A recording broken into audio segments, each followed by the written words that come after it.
জীবন নিয়ে এতটা বেশি ভাববেন না, কখনো হতাশ হবেন না। কারণ আল্লাহ পাক বলেছেন, লা তাহজান, বান্দা তোমার যে ছেড়ে গিয়েছে তুমি তার আশাকে ছেড়ে দাও, কখনোই তাকে তুমি অন্তরে লালন করো না। হয়তো বা আল্লাহ পাক এর চাইতে উত্তম এমন কাউকে তোমাকে দান করবেন যে তুমি কল্পনাও করতে পারবে না, যেটা তোমার জন্য দুনিয়া আখিরাতে কল্যাণের কারণ হয়ে যাবে। বলি সুবহানাল্লাহ। প্রিয় ভাই, কল্যাণ যদি আপনার আমার হাতে থাকতো তাহলে আমরা শুধু সুখকে খুঁজে নিতাম, আমরা টাকা খুঁজে নিতাম, আমরা বিলাসবহুল বাড়ি গাড়ি দামি ব্র্যান্ডের গাড়িকে খুঁজে নিতাম। কিন্তু কল্যাণ যেহেতু আমাদের হাতে নেই, সুখ দুঃখ কষ্ট অশান্তি জ্বালা যন্ত্রণা এগুলো জীবনে থাকবে। এগুলো আপনাকে আমাকে মেনে নিতে হবে, রব্বে কারিমের ওপর সবর করতে হবে।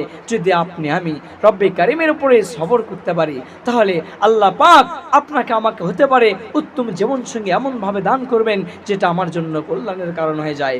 আমার প্রিয় ভাইরা, এই জীবনে দুঃখ কষ্ট থাকবে, চিরদিন কারো সুখ চিরস্থায়ী নয়, আবার দুঃখ চিরস্থায়ী নয়। এজন্য হতাশ হওয়ার কোনো কারণ নাই। সর্বসময় আল্লাহ তাআলার উপরে ভরসা করবেন।